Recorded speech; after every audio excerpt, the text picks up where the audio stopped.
आगामी राजकीय भूमिका ठरवण्यासाठी ठाणे ग्रामीण जिल्ह्याचे व कणखर नेते दयानंद दादा चोरगे यांनी त्यांच्या समर्थकांच्या बैठका सुरू केल्या असून आज शहापूर तालुक्यातील त्यांच्या समर्थकांची बैठक आगरी समाज हॉल शहापूर येथे कार्यकर्त्यांच्या मोठ्या उपस्थितीत संपन्न झाली।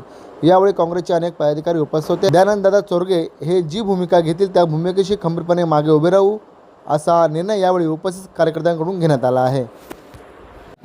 एक दीड महिना अगोदर जर दिला असता तर त्यांना थोडासा धापक करता आली असती, लोकांपर्यंत जाता आली असती।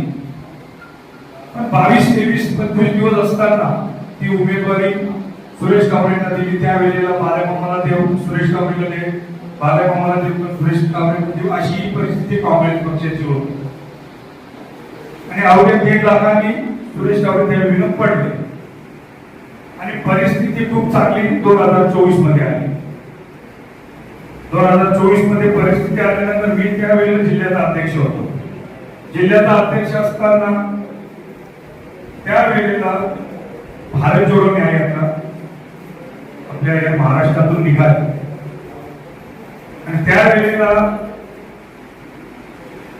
भिवंडी लोकसभा क्षेत्रामध्ये जेव्हा वाड्यापासून जेव्हा राहुजी आले आणि त्यांचा मुक्कामीचा जो कार्यक्रम होता तो माझ्याकडे दिला आणि ज्यावेळेला 7 मार्च 2014 मध्ये जी सभा होती त्या ग्राउंडवरती मी राहुजींचा मुक्कामीचा कार्यक्रम तिथे ठेवला आणि चांगलं वातावरण होतं।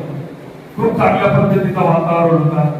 जवळपास 1972 आपल्या या भिवंडी लोकसभा क्षेत्रामध्ये होते। 1972 मध्ये 1983 बुधवार आपण बूथाध्यक्ष केले। जवळपास 2013 1972 ते 2013 या ठिकाणी आपण गेले